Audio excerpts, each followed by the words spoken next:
Hola, bienvenidos al segundo video que hablará de la prueba de transición de lenguaje. Bien, ¿qué tipo de textos o qué selección de textos se ha hecho para incorporar en esta prueba? En cuanto a los textos literarios, se incorporan textos literarios de tipo narrativo y textos literarios dramáticos, quedando afuera, como ven ustedes y se pueden percatar, los textos de tipo lírico. En la información de este video les voy a dejar un enlace que los va a llevar a donde está publicado el temario de la prueba, que es bastante extenso con respecto a cada texto que vamos a mencionar aquí. Pero les podría decir, por ejemplo, que en cuanto a los textos literarios narrativos, les van a preguntar por los conflictos de la historia, por ejemplo, la influencia de la visión del narrador en el relato, tópicos literarios, características de los personajes, etc. En cuanto a los textos literarios dramáticos, les podría mencionar, por ejemplo, que fijo que les van a preguntar por el conflicto y qué problema humano se expresa en ese conflicto a través de sus personajes. Por ejemplo, la atmósfera de la obra. Les pueden preguntar por elementos que tienen relación con las acotaciones, etc. En cuanto a los textos no literarios, se incorporan textos expositivos y argumentativos. ¿Qué pueden preguntar acá? Por ejemplo, como ya hablábamos antes, la tesis del texto puede ser, por ejemplo, recursos emocionales que el autor usa para persuadir o convencer al lector.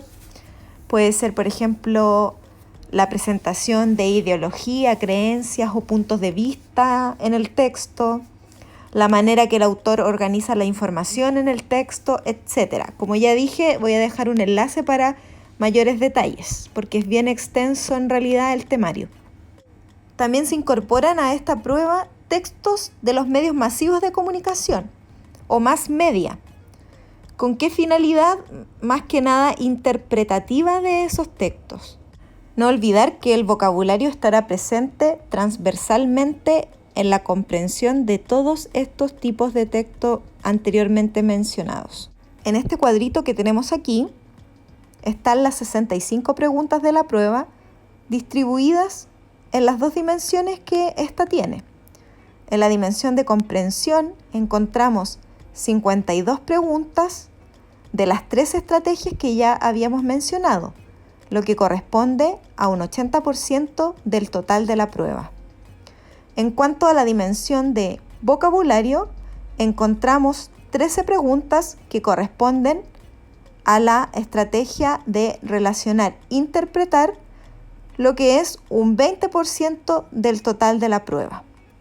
Si ustedes me preguntan por el tiempo que les van a dar para rendir la prueba, las fuentes que he consultado dicen que serán aproximadamente 2 horas. ¿Cuál es mi fuente? La profesora Regina Barreto, la autora de los libros que nosotras utilizamos para hacer sus guías o los libros que tiene el cuarto medio C y tercero C. Bueno, los textos de referencia que se van a incorporar en la prueba a petición de tantos profesores y a través de tantos años que se pidió que esto fuera así. En primer lugar, van a ser textos de lectura cercana, o sea, textos que tú como joven pudiste haber leído en algún periódico o en alguna revista de tu interés, ¿ya? Porque la idea es que estos textos representen una experiencia de lectura que sea cercana y semejante a la que ustedes llevan a cabo en situaciones reales. También con el mismo propósito de representar experiencias de lectura que sean reales o cotidianas, es que se va a mantener el formato de los textos, por ejemplo, su estructura, el diseño, el orden dentro de la página. Una noticia ya no va a ser un texto así que no tenga márgenes o que no tenga como un contexto de dónde estaba publicada. Esto les va a facilitar la comprensión. Además, estos textos van a responder a situaciones comunicativas concretas. Todos los textos se dice que van a poder responder a preguntas como ¿quién escribió el texto? ¿Para qué lo escribió? ¿Quiénes son los posibles lectores? Va a ser mucho más cercano, como pueden ver. más allá de si es un texto argumentativo, narrativo o dramático. Aquí tengo un ejemplo de cómo van a aparecer los textos en la prueba. Estas son las bases de un concurso literario juvenil de Cañete. Poesía y narración breve. Están, ¿cierto?, quién puede participar, la modalidad, la extensión del texto, cómo presentarlo, etc. Algunos expertos ya están comparando el formato de esta prueba con las pruebas PISA, por ejemplo, que se toman a nivel internacional, o bien la misma prueba CIMSE. Claro que guardando las proporciones en el nivel de dificultad que va a tener esta prueba, porque se extiende hasta la comprensión de cuarto medio. Distinto es la prueba de CIMSE, que se extiende solamente en los ejes hasta segundo medio. Y aquí hay ejemplos de preguntas asociadas al texto que vieron anteriormente. La primera de ellas es: ¿cómo deben ser presentadas las 5 copias del trabajo en el sobre?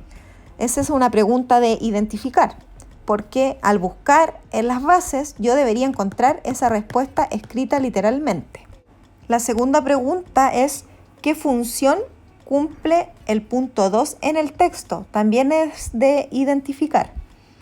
Este ejemplo de texto y de preguntas fueron sacados de la página del DEMRE, que aún está operativa, publicando, como dije, los contenidos de la nueva prueba, y además hay un calendario ahí mismo de publicaciones de ejemplos de las pruebas de todas las asignaturas. Ya, como dije, les voy a dejar el enlace en la caja de información de este video.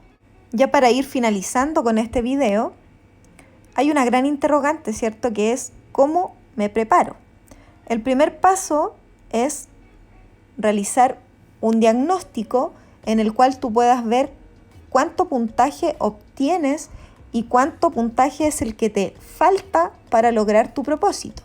Como ya dijimos en uno de los videos de la clase de lenguaje común, vamos a mandar un diagnóstico con la profesora Claudia en la página de Puntaje Nacional, que va a estar disponible hasta el 9 de junio para que ustedes lo realicen.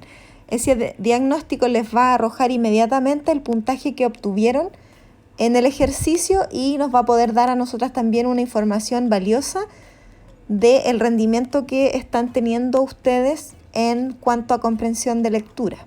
Otra acción súper importante es planificarse, hacer un plan de trabajo para no dejar de desarrollar las habilidades que ustedes tienen, además para superar las debilidades que pueda haber. Si ustedes entran a la página de Puntaje Nacional, van a encontrar que ellos tienen publicado un calendario de clases que se hacen en vivo a través de sus plataformas, principalmente en la página de YouTube. Los días jueves en la tarde, de 19:15 a 20:15, ellos desarrollan, como dije, clases especiales para la prueba de transición. Otra acción relevante en la preparación de esta prueba es el ejercitar, ya que la prueba mide habilidades y conocimiento aplicado. No te pregunta, por ejemplo, el concepto de, sino que tú tienes que saber ese concepto, pero aplicado en la comprensión de lectura como un lector competente en este caso. La práctica permanente, entonces, va a ser la mejor forma de aumentar el puntaje. No hay otra manera. Y por último, como todo en la vida, hay que irse evaluando con respecto a los avances que van teniendo, y si estos avances no están siendo muchos, hay que ponerle un poquito más de empeño en lo que es la ejercitación. Además, si estás llevando a cabo una estrategia para prepararte o una estrategia para abordar la prueba y te está dando resultado, manténla. Si te das cuenta que esa estrategia no te está dando resultado, cámbiala. Utiliza para estos propósitos todas las herramientas que tengas a tu alcance. Te sugiero que como herramienta principal utilices la página de Puntaje Nacional, donde ingresarás con tu root como usuario y como contraseña los 4 primeros dígitos de tu root. Además de acceder a la página oficial de Puntaje Nacional, donde podrás realizar ensayos que nosotros te enviemos o bien generar tus propios ensayos, puedes ingresar al canal de YouTube, donde se desarrollan clases en vivo. Como ya dijimos, las de lenguaje son los días jueves en la tarde. También están a disposición los videos en el canal. Ingresa al área Prueba de Transición. También hay otros preuniversitarios como Pedro de Valdivia y CEPECH que en ocasiones han generado ensayos que son gratuitos a los que todos pueden acceder.